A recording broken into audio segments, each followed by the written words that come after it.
Josh, why was the run game so much more effective this past week than it had been previous to that?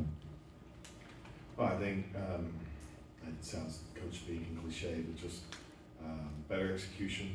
I thought the long runs that Antonio had, his eyes were in the right place, allowed him to make the correct cut.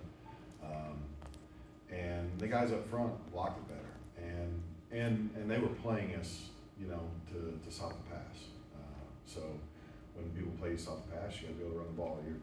Both parts of your game have to complement each other, and we did a better job of that Saturday. Had that kind of been the opposite dynamic earlier in the season? Like teams were trying to take away the run more and that open? Possibly, yeah. I mean, it just depends on what team's personality are and how they want to play you. But obviously, you got to have those two pieces of your offense complement each other. But probably at the end of the season, people are trying to figure out who you are, what you are, and as the season goes along, they adjust to what you're good at. And Antonio had been one of the guys who really showed up during preseason camp, and this was maybe his first in-game experience where he really broke loose. Just what did you have you been seeing from him?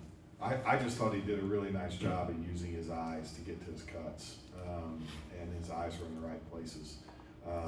And he set the defense up really well when he made those cuts. He kind of was patient. He pulled people into places, and then found the open hole and hit it. And I think too, Antonio in the first game got a little banged up. I thought kind of last week was the first week it looked like he was truly back to full speed. So I think his health has been an improved factor in him looking like he looked Saturday. He looked like the old Antonio that we saw in the spring. Sam. When you go back and watch the film, was it an improved effort by the offensive line from previous weeks? Yeah, I thought so. I thought our execution was better. Our blocking was better. A little of it was what they were doing on their side, but I thought we were on our guys and covering up the defensive linemen and linebackers and giving our backs a chance to make cuts.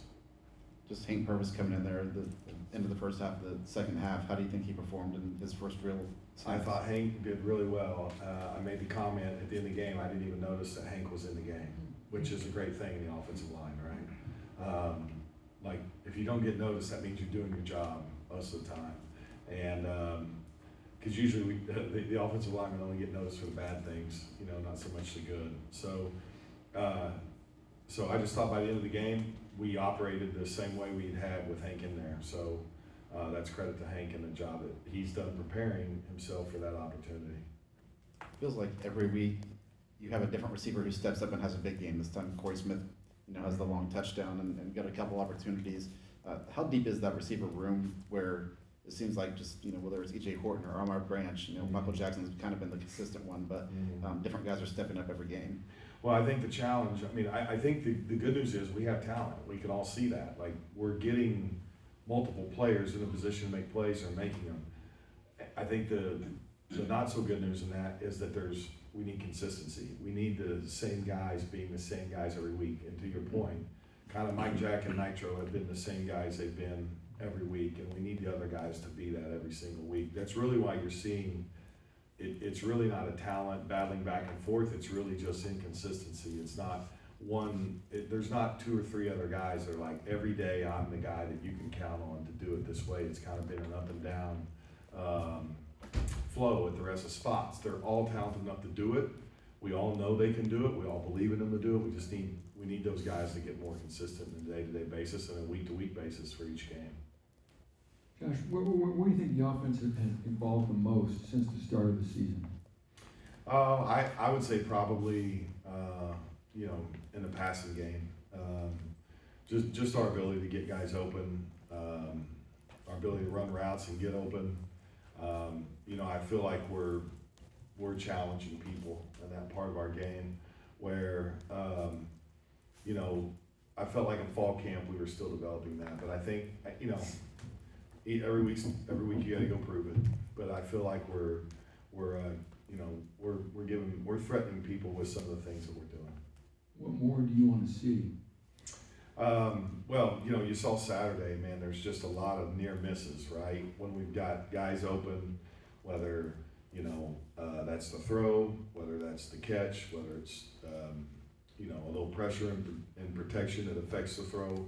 I just want to see better execution. I want to see us hit the plays that we had called Saturday, and then see where that game ends up. Because you know, and it's this way in every game.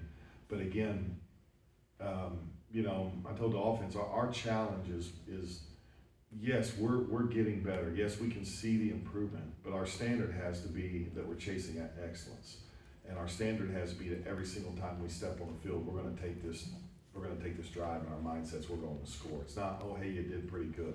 Well, you know, pretty good doesn't win the game, and we're not here to do pretty good. We're here to win. Just again, how much does the tight end room miss George, and how can you get more of that group? And is there anybody that's going to take ownership of that group without George playing?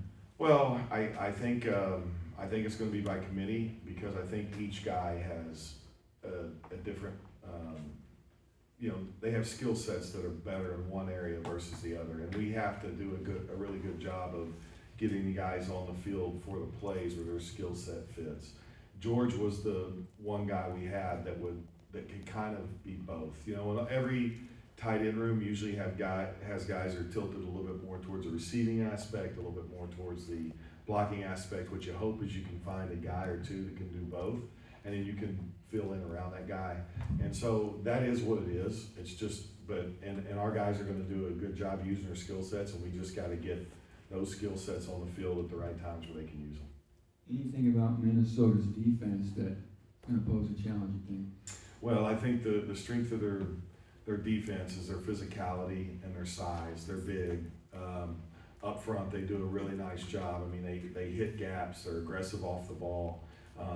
They're a little bit different animal in pass rush. They're very physical pass rushers. Their defensive ends are, I think one guy's 6'6", 280 pounds. They're big guys.